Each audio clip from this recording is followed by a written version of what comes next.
2022 começou com boas notícias para quem estuda a estratégia low carb em pacientes diabéticos. Em conjunto, esses dois novos estudos ajudam a consolidar low carb não apenas como mais uma opção, mas como a melhor opção no manejo nutricional dessa doença. Eu ouvi melhor opção?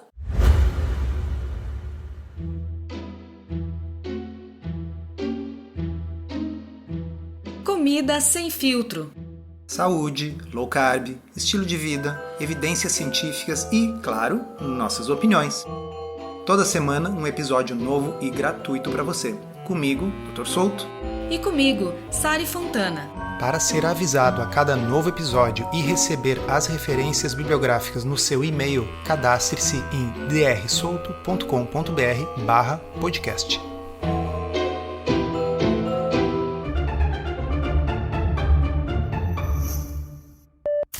Sim, a melhor opção, porque não faz sentido, e nós vamos explicar para vocês por quê, falar que tudo é a mesma coisa, que o que importa é só o que a pessoa prefere, porque os resultados são todos os mesmos. Isso não é mais verdade. E a gente teve nos 2 últimos episódios do podcast aqui matérias que saíram em jornais populares a respeito de alimentação e saúde, falando coisas absurdas sobre carboidratos. Então hoje é dia de trazer um pouco de ciência, o que dizem os estudos sérios sobre essa estratégia. Até porque, curiosamente, né, Sari, nada disso que nós vamos falar hoje saiu no jornal. Nada disso saiu na televisão. Ciência séria, algo que realmente importa, ensaio clínico randomizado, bem feito, que tem impacto real na saúde das pessoas, parece que não dá tanto ibope, né, quanto aquelas besteiras que a gente falou nos últimos episódios. Quem sabe tem algum jornalista nos ouvindo e se interesse em ir um pouco mais a fundo para publicar uma boa notícia dessas. Seria sensacional. Olha só, não custa lembrar que a gente já venceu uma parte desta batalha, que low carb já está em diretriz como uma das alternativas oficiais aceitas para o manejo nutricional do diabetes, pelo menos nas diretrizes dos países mais importantes do mundo. É o caso da Associação Americana do Diabetes, da Diabetes UK, da Associação Europeia para o Estudo do Diabetes, da Diabetes Canadá e da Diabetes Austrália. E isso tudo já foi publicado no blog Ciência Low Carb. À medida em que foi acontecendo, a gente vai deixar o link para você que está inscrito lá no drsolto.com.br/podcast. E se você ainda não leu, você vai poder revisitar essas publicações. Mas voltando ao assunto diretrizes para o tratamento de diabetes, tratamento e manejo do diabetes, elas ainda dão a entender que, no fim das contas, todas as estratégias são igualmente válidas e que o que importa mesmo é que o paciente consiga ou prefira seguir aquela estratégia, não é isso? Pois é, aí entra uma questão que a gente já conversou aqui no podcast, que é a diferença entre eficácia e efetividade, porque eficácia é uma característica intrínseca do tratamento, da intervenção. Ou uma coisa é mais eficaz do que a outra, ou não é. Um estudo científico vai mostrar isso. Então, pode até ser que o paciente opte por algo mais fácil de seguir e que seja menos eficaz. É isso que se chama efetividade, aquilo que acontece na prática, quer dizer, menos eficaz, mas a pessoa prefere. Mas veja, as pessoas não têm condições de fazer uma escolha adequadamente informada, consciente, se ninguém disser para elas que uma coisa é mais eficaz do que a outra. Então, o que eu vejo que é muito importante é que as diretrizes não estão ainda salientando que low carb é mais eficaz do que as outras estratégias. Eu sei que não é a única. E sim, todos nós que lidamos com pacientes em consultório sabemos que alguns não conseguem ou optam por não seguir. O importante é eles saberem que existe uma opção que é mais eficaz. E como é que a gente pode afirmar que é mais eficaz? E aí entram os 2 estudos que nós vamos conversar hoje.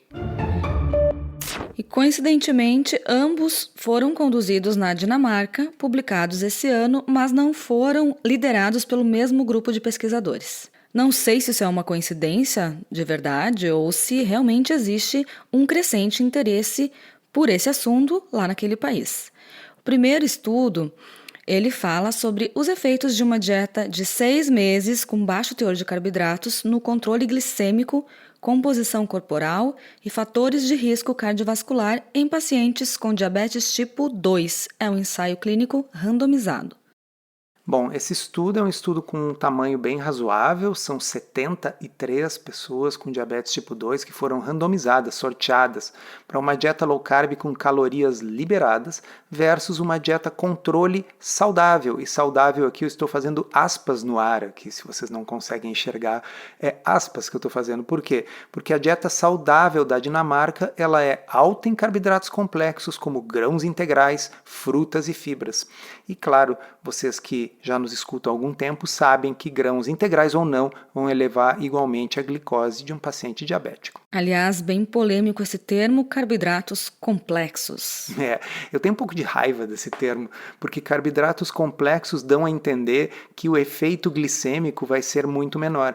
E muito do que se chama carboidrato complexo, quando você vai ver, pega, por exemplo, arroz integral, ele eleva a glicemia menos do que o arroz branco? Menos, mas é tanto quanto o açúcar do açucareiro, então complexo até por aí, né? Tem gente que chega até a chamar a maltodextrina de carboidrato complexo por se tratar de um polímero de glicose.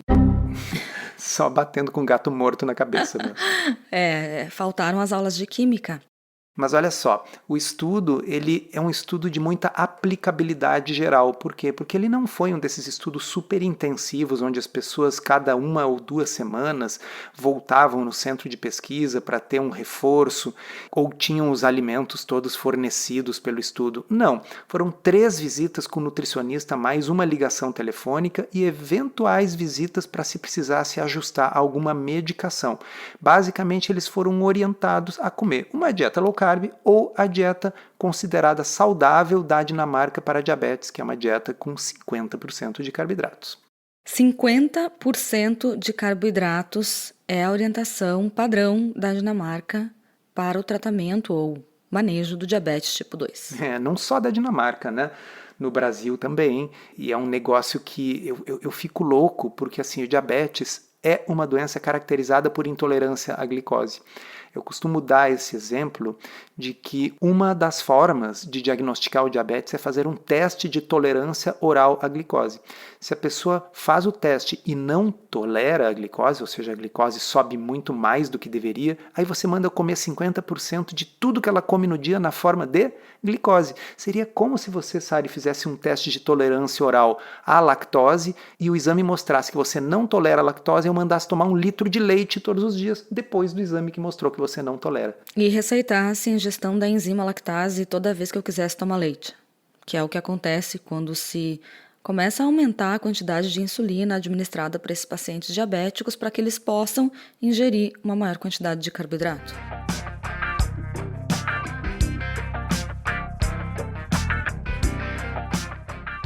Mas vamos ver então o que o nosso estudo encontrou após 6 meses de acompanhamento desses pacientes diabéticos fazendo low carb ou fazendo a dieta de 50% de carboidratos. A hemoglobina glicada caiu de 7,1 para 6,1 no grupo low carb. Para quem não está acostumado, abaixo de 6 é considerado normal, de 6 a 6,5 é pré-diabetes, de 6,5 para cima é diabetes. Então eles saíram do diabetes para o pré-diabetes e estavam beirando o limite da normalidade. Segundo alguns laboratórios seria 5,7, teria que cair um pouco mais, mas só para dizer para vocês que é uma queda muito importante, de 7,1 para 6,1. Já o grupo da dieta de diabetes da Dinamarca não mudou. Era 7,3, foi para 7,1, que estatisticamente não teve diferença, ou seja, ficou igual. Também é importante salientar que não houve piora dos fatores de risco cardiovascular, porque é uma das coisas que se alega por aí, né? Por que eu dou uma dieta com tanto carboidrato? É para dar menos gordura para as pessoas. Veja, eu li o estudo todo e eles deixam claro ali que orientam que as pessoas não consumam excesso de gordura saturada, não é para só atolar na manteiga e na banha. Ainda assim, elas consumiram 2,5 vezes mais gordura saturada do que as diretrizes mandavam consumir, e ainda assim não houve piora de colesterol nem de LDL nestes pacientes. O grupo low carb perdeu peso e o grupo da dieta saudável simplesmente não perdeu peso. Saudável, entre aspas. O grupo da dieta low carb perdeu gordura visceral. O outro grupo não perdeu gordura visceral porque, bem, eles não perderam peso. E a adesão às dietas, porque aí alguém aqui podia estar dizendo, tá bem, funciona, mas ninguém consegue fazer, foi superior a 95%. E mais, o grupo low carb teve 98% de adesão à dieta em 6 meses. Então foi maior a adesão, quase 100%, é muita coisa, né? É muita coisa, e repito, num estudo que não estava fornecendo a totalidade dos alimentos, é um estudo bem de mundo real. Né? Então, não vamos dizer, pessoal, que não tem como fazer, que até funciona, mas é muito difícil, porque sim, dá para fazer. Mas e como que foi a ingestão de proteínas nesses dois grupos? Elas foram controladas? Elas foram parecidas? Interessantemente, elas até eram para ser diferentes no desenho original do estudo, mas os pacientes acabaram comendo a mesma quantidade, o que fala a favor da teoria do alavancamento proteico, aquela que diz que nós temos uma fome específica por proteína e a gente vai continuar comendo até atingir a quantidade de proteína que a gente precisa. A low carb, neste estudo, era para ter um pouco mais de proteína. Resulta que as pessoas acabaram comendo a mesma quantidade de proteína. Talvez por isso elas tenham comido menos comida no grupo low carb e emagrecido. O fato é que elas emagreceram e o consumo proteico foi igual nos dois grupos. Então a diferença que a gente está observando em hemoglobina glicada, em emagrecimento, em perda de gordura visceral, foi por causa de carboidrato. Abre aspas. Nossos resultados fornecem evidências de que uma dieta low carb sem restrição calórica é viável em condições de vida livre, tem efeitos clinicamente relevantes no controle glicêmico e na composição corporal e é segura em relação a fatores de risco cardiovascular, hipoglicemia e eventos adversos em pacientes com diabetes tipo 2, fecha aspas. Alguma surpresa para você, que já estuda isso há bastante tempo? É mais um para a pilha que cada vez cresce mais. Eu não sei quantas vezes a mesma coisa vai ter que ser demonstrada até que se pare com essa bobagem de dizer a dieta padrão para diabetes como sendo uma coisa com 50% de carboidratos e a low carb passe a ser a dieta padrão. Para você que gosta do formato em áudio e quer um guia completo para desvendar a dieta low carb, conheça o Podcurso Low Carb da Teoria à Prática. São mais de 20 horas de conteúdo exclusivo para ouvir onde e quando quiser. Se você precisa de um verdadeiro passo a passo para emagrecer e transformar sua saúde, ele é para você. Chega de dúvidas e frustração. Agora é hora de ver resultados. Vem com a gente aprender tudo sobre low carb da Teoria à Prática. Acesse drsolto.com.br/podcurso. Tá, mas algumas pessoas vão dizer, ok, funcionou, mas isso é só porque eles perderam peso e qualquer dieta que provoque emagrecimento vai dar o mesmo resultado. Será? Então, eu acho engraçado esse argumento, primeiro porque alguns anos atrás se dizia essa dieta não funciona, ou isso aí é uma coisa de charlatão e tal. Agora o argumento já é o seguinte, tudo bem, funciona, mas é só porque perde peso. Bom, perder peso não é só um pequeno detalhe, perder peso sem passar fome, sem ter que contar calorias. E que é o caso desse estudo, né? Foi uma dieta low carb sem restrição calórica, voluntária, as pessoas perderam peso porque estavam saciadas. Isso é espetacular. É mais um mérito, um ponto para esse estilo de alimentação. Exatamente. Mas segundo, essa afirmação está errada, de que é só porque perderam peso. E é isso que o segundo ensaio clínico randomizado que nós vamos falar para vocês hoje vai debater. Também feito lá na Dinamarca. A restrição dietética de carboidratos aumenta as melhorias induzidas pela perda de peso no controle glicêmico e na gordura hepática em indivíduos com diabetes tipo 2. Um ensaio clínico randomizado. Então aqui o desenho foi diferente. Aqui o desenho foi o seguinte, pacientes diabéticos foram randomizados para uma dieta lower carb, não era tão low carb assim, era 30% de carboidratos. E alta em proteína, que significa também 30% de proteínas, versus uma dieta convencional, que eles chamam, que é uma dieta com 50% de carboidratos e 17% de proteína. Mas o importante é o seguinte, pessoal, havia restrição calórica nos dois grupos, o mesmo grau de restrição calórica, com o objetivo de produzir a mesma perda de peso nos dois grupos, ou seja, 6% do peso corporal. A totalidade dos alimentos foram fornecidos pelo estudo, que durou 6 semanas. Então, esse estudo aqui, reparem, ele vai isolar a variável low carb versus não low carb, porque a perda de peso será a mesma. Vamos ver o que aconteceu. Ambos os grupos perderam exatamente 5,8 quilos, que não é nenhuma surpresa, visto que a quantidade de calorias foi a mesma, foi controlada para ser a mesma nos dois grupos. Só que o grupo low carb teve uma queda maior na hemoglobina glicada e também de triglicerídeos. E teve, obviamente, uma menor variabilidade na glicemia e maior redução da esteatose, que é a gordura no fígado. A redução foi de 51% no grupo tradicional, o grupo da dieta convencional, e 64% no grupo mais low carb. Então vejam, a perda de peso foi exatamente a mesma nos dois grupos. Então aqui não dá para dizer low carb foi melhor porque eles emagreceram mais. Não, eles emagreceram a mesma coisa. Ainda assim, low carb teve uma melhora maior na hemoglobina glicada, triglicerídeos, que é importante porque faz parte da síndrome metabólica, a questão da variabilidade da glicemia. Olha que interessante, pessoal, a hemoglobina glicada dá uma média da glicose nos últimos 90 dias, mas eu posso ter uma média, digamos, de 6,5 de hemoglobina glicada, mas a pessoa está oscilando entre glicoses muito baixas e muito altas. Ou a pessoa pode ter uma glicose que está mais estável, sempre no mesmo nível, eu vou ter a mesma hemoglobina glicada, mas é muito melhor estar estável do que estar numa montanha-russa de açúcar no sangue subindo e descendo. Nesse estudo eles mediram isso, com um monitor contínuo de glicose em todos os pacientes, e a variabilidade da glicemia foi muito menor no grupo que tinha menos carboidrato, o que não deixa de ser óbvio, né? Mas talvez mais legal seja essa questão da esteatose, porque sempre se afirma por aí que, low carb melhora a esteatose, mas melhora porque as pessoas emagrecem. Pois é, mas aqui os dois grupos emagreceram a mesma coisa e a esteatose melhorou mais no grupo low carb. E era um low carb meia boca, porque 30% de carboidratos significa aí até 150 gramas de carboidrato por dia numa dieta de 2.000 calorias. Então isso aqui é low carb com fruta, batata doce e tal. Ainda assim conseguiu ser melhor do que a dieta tradicional, convencional para a diabetes.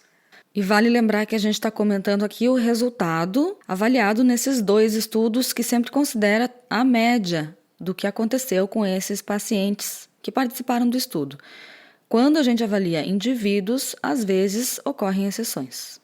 Sim, isso é bem importante, porque alguém vai dizer, mas eu fiz low carb e não melhorou tanto assim meu diabetes. Sim, não é todo mundo que vai ter a mesma resposta. Então aqui são 7 dezenas de pessoas randomizadas para um tipo de dieta ou para o outro, e nós estamos comparando as médias dos grupos. O fato é, quando a gente vai dizer para um paciente o que é mais eficaz, é baseado nesse tipo de estudo que a gente afirma.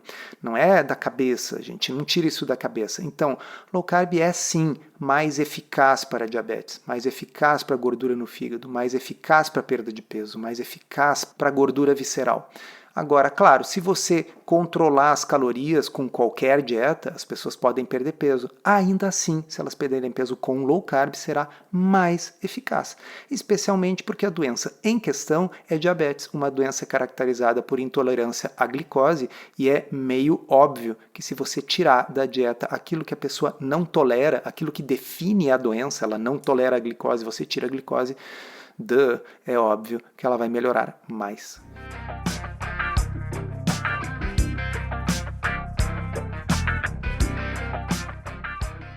Se você que está ouvindo esse episódio quiser consultar um profissional da saúde que já tenha feito o curso Diabetes a Solução, do Dr. Souto com o Dr. Rodrigo Bomeni, você pode acessar diabetesasolução.com.br/profissionais, porque lá eles mantêm uma lista com os contatos dessas pessoas que participam de um grupo de educação continuada, onde são estudados esse tipo de artigos e também estudos de caso com pacientes, e são pessoas que estão aí buscando uma atualização contínua. Então, você tem mais chance de ser bem orientado nesse sentido. E outra coisa importante é que se você é diabético e usa medicação, especialmente insulina ou as chamadas sulfonilureias, que é uma classe de drogas, você não deve fazer isso aí sozinho, deve ter o acompanhamento profissional, porque a eficácia da estratégia low carb é tal que muitas vezes é necessário reduzir ou até tirar os medicamentos já no primeiro dia.